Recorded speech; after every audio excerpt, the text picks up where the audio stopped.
La primera pregunta es, ¿cuáles son los principales resortes que detonan el desentendimiento moral en una organización? Pues el tema también es amplio en esta cuestión de hablar de la moral, desentendimiento moral en institución. Y yo creo que habría que empezar hablando de los principios que aprendemos en familia, ¿no? Y de ahí esto se refleja en las instituciones, precisamente como un siguiente paso, ¿no? Cómo se viene cambiando este aspecto de ética y moral, pues precisamente lo que nace en los temas de familia, nace entre lo más profundo, en la formación interna que recibimos, inclusive a veces de herencia, y de ahí, pues ya con el paso del tiempo hoy, digamos que lo que se recibe de muchos sistemas ya de comunicación son inmensos, ¿no? Yo creo que va un poco por ahí la historia de cómo se detonan esos cambios de moral en las personas y se reflejan en las instituciones. Decía que aquí simplemente en expansión, públicamente, esta revista que sale mensualmente en el mes de septiembre, pues señalan aquí 9 casos de corrupción de distintos presidentes de empresa, por ponerlo así, el CEO de Toshiba, el CEO de Samsung,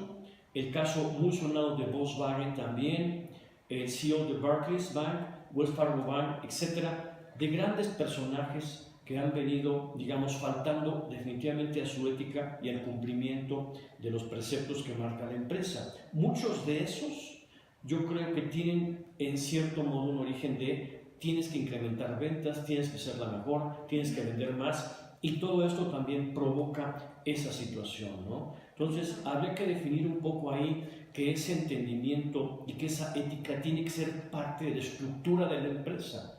Poder crecer siendo ético, poder vender siendo ético, poder ser el mejor colaborador, el mejor empleado o la mejor empresa bajo esa ética. En una institución, ¿usted cree que sean como conscientes de que haya estos resortes? Es decir, que sepa que la institución no está como de acuerdo con sus valores morales personales.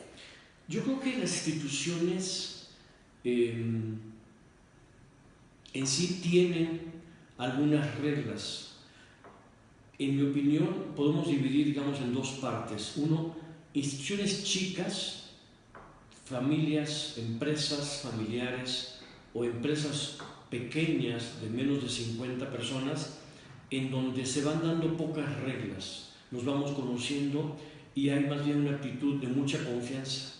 Y en ese momento de mucha confianza puede ser que la gente vaya perdiendo esos controles o esas reglas o no existan.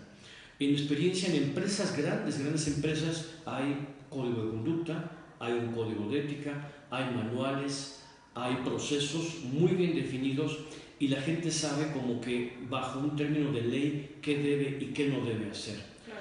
En nuestro país y en el mundo la mayoría de las empresas son pequeñas o micro, son menores a los 50 colaboradores y esto hace que haya como que un poco más de permisión. Empresas, yo creo que medianas y grandes, están cada vez más conscientes de esos aspectos, de cómo crear ese ambiente y cómo tener en principio más seguridad, más procesos que puedan guiar a las gentes a un mejor desempeño y también que la gente pueda decir que puede ser premiada en cuanto a su cumplimiento. Eso es muy importante. La tercera es, ¿qué efectos trae para la organización que los colaboradores se desentiendan moralmente de sus compromisos laborales? Bueno, yo aquí hay también varias facetas. Lo primero es que a veces en las empresas se empieza a exigir muchos resultados y empieza a haber una competencia interna, lo cual puede traer incluso un premio para aquel que cumpla los resultados y probablemente un despido para aquel que no los cumpla. Ahí está el primer tema, digamos, de competencia que puede resultar falta de ética o una competencia inequitativa. La otra está en que también fuera hay muchas empresas que son mis competidores y obvio que yo voy a querer quedarme con el contrato, con los beneficios y con la venta. Hablemos muy precisamente de un tema así. Y todo esto forza muchas veces al colaborador, al empleado, al gerente a buscar la forma de cómo lograr ese recurso, esa venta, ese cobro, y eso da también punto a que existan una serie, digamos, de actos de corrupción para acelerar, o como comúnmente se dice, para aceitar que el proceso tenga rapidez, que el proceso se cumpla y que empecemos a tener actos de corrupción en donde alguien ofrece, alguien recibe y entonces se reciben beneficios. ¿Qué hace que los colaboradores se desentiendan de esa parte moral en los compromisos laborales? Yo creo que mucho tiene que ver esa formación, ese permitir que las cosas se hagan y que se recibe supuestamente un premio. Aquí estamos viendo que no es así, que hay un castigo, primeramente hay un castigo por parte de la empresa hacia esa persona y también hay una falta, por decirlo así, como que de honor hacia uno mismo, decir, bueno, si una gente es señalada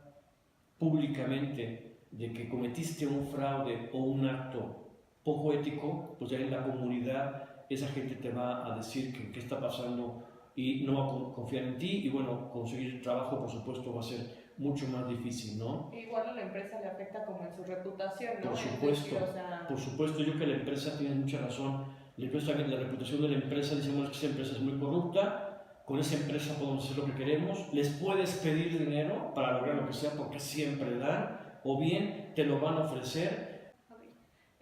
¿Por qué medio o qué vías considera que es posible abatir este desentendimiento moral que existe entre empleados y la organización?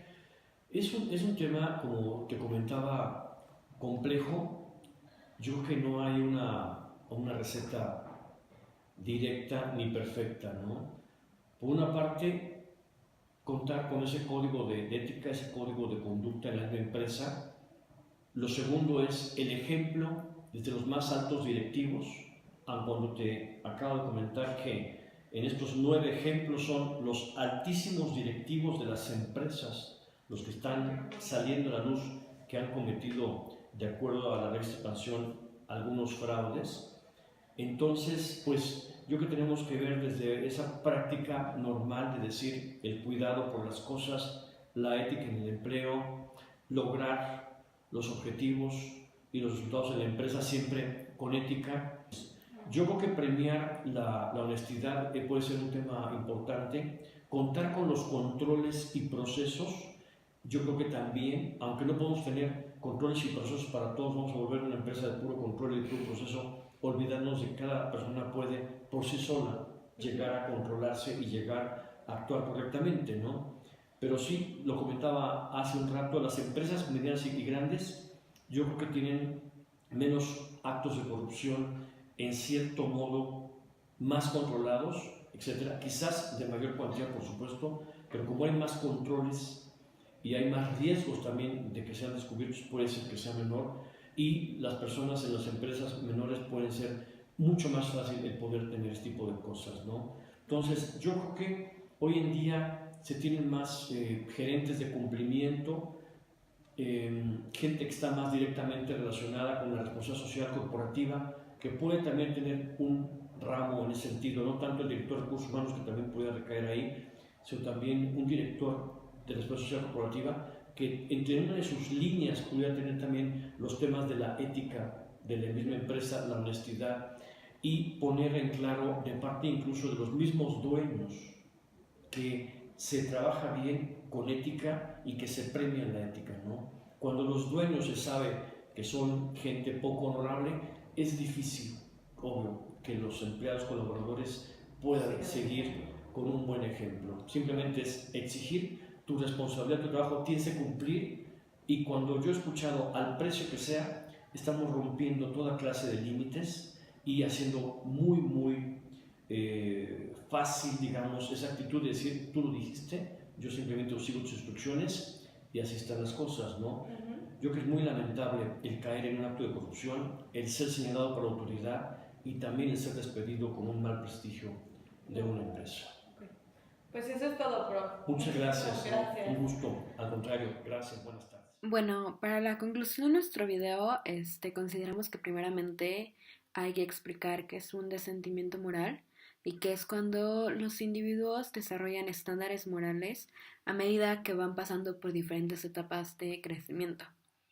Ahora, de acuerdo a la entrevista que le hicimos al profesor Trujillo, platicamos sobre diferentes áreas de de la empresa en las empresas en las que había estado y de diferentes actividades que había tenido, ¿no? Hubo dos que para mí fueron muy importantes y que en mi opinión podríamos ver cómo están los de sentimientos morales. Y estas es como, por ejemplo, cuando el profesor está hablando de cómo las micro y pequeñas empresas tienen faltas de controles por la cantidad de procesos que tienen, como son las ventas, las compras, las facturaciones, todo ese tipo de cosas, y que todo esto se debe a la falta de códigos de ética que tengan o a faltas de protocolos de conducta, ya que esto les va dando más libertad a los empleados.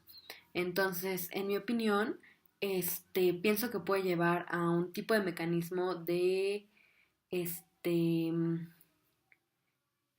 desarticulación, más que nada, ya que muchas veces uno como empleado ve que su colega está haciendo algo mal, o sea, que está completamente mal para la empresa, pero que al mismo tiempo como que es tan normal, o sea, que no solamente es ese colega, sino que también el jefe como que lo pasa de alto, porque es como que la forma más fácil de hacer el trabajo.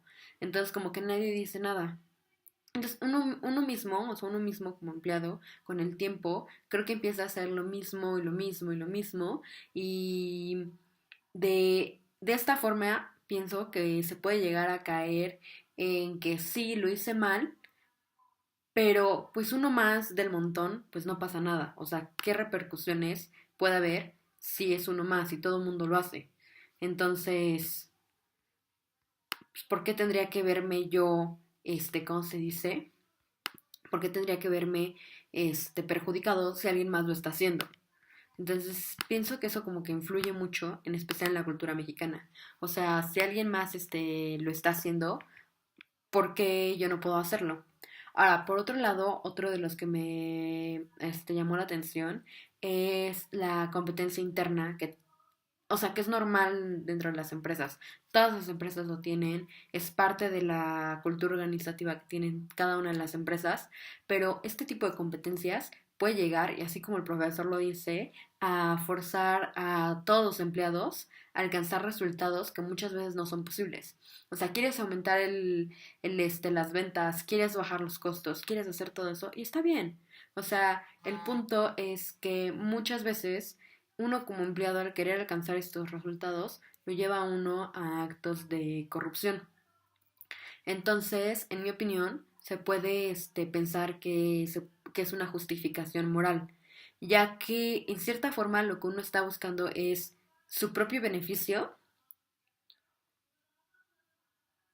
lo cual él o ella pueden verlo como qué tiene de malo que lo que yo esté haciendo esto que está mal, si el punto es que estoy cumpliendo con lo que me encargaron. O sea, en cierta forma estoy cumpliendo con la tarea que me fue asignada. También creo que se puede llegar a dar una situación en donde existe la distorsión de la responsabilidad, y justamente es por lo mismo, por el tamaño de la organización, como bien habla el profesor Trejo, se puede encontrar mucha competitividad dentro de la misma, y esta misma competitividad, en chiste y broma, puede llegar a causar un dilema ético, por buscar el mejor rendimiento entre los mismos compañeros de trabajo dentro de la misma organización. Creo que lo que comenta el profesor Trejo es muy apuntado a los temas que hemos visto alrededor del curso de ética. Me viene mucho a la mente el resorte de la distorsión de la responsabilidad y el desplazamiento de la responsabilidad, principalmente porque creo que en una institución tan grande como la que él está hablando, se puede llegar a dar un desplazamiento desde las cadenas jerárquicas, desde hacia arriba hacia abajo, en donde se crea un problema, un dilema ético. Como dice el profesor Trujillo en el video, más seguridad, más procesos llevan a un mayor desempeño, que es lo que necesitan las empresas hoy en día. Que un código de ética exista no significa que está siendo cumplido, por lo cual es importantísimo de que este sea respetado y que sea incentivado en la corporación. En especial las empresas mexicanas, que la mayoría son pequeñas empresas, necesitan más guía.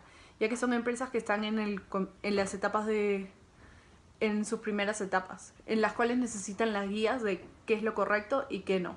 Al comienzo de la empresa es como se determinan cómo van a actuar desde ahí en adelante, y por eso es que hay que reforzar el correcto comportamiento. Es el mayor problema que vemos hoy en día es que personas cometen actos inmorales solo para realizar metas en un menor tiempo o tener un mayor rendimiento que las empresas les están ofreciendo. Es difícil decir que una empresa no exija más a sus trabajadores, pero podemos evitar que actúen de forma inmoral con las siguientes recomendaciones. Lo primero es lidiar con el ejemplo. El jefe debe mostrar el ejemplo al resto de los colaboradores. Lo segundo, al momento de la contratación deben plantear varios escenarios éticos para ver cuál es la ética de esa persona y si está correspondiente a la de la empresa. Además de eso, deberían tener conferencias de ética para que la ética de la empresa sea reforzada del día a día. Además de eso, otra etapa que podrían tener sería la creación y revisión de balances, lo cual hace que no solo una persona tenga el control de todos los archivos de la empresa, como sería por ejemplo en el área de ventas. Y esto resulta y al más personas tener el control de una misma cuenta, podríamos reducir la cantidad de acciones inmorales. Y lo último sería tener una consultoría externa para tener una perspectiva externa de qué se puede mejorar en la empresa y de qué manera consultores externos nos recomiendan que llevemos una mejor ética.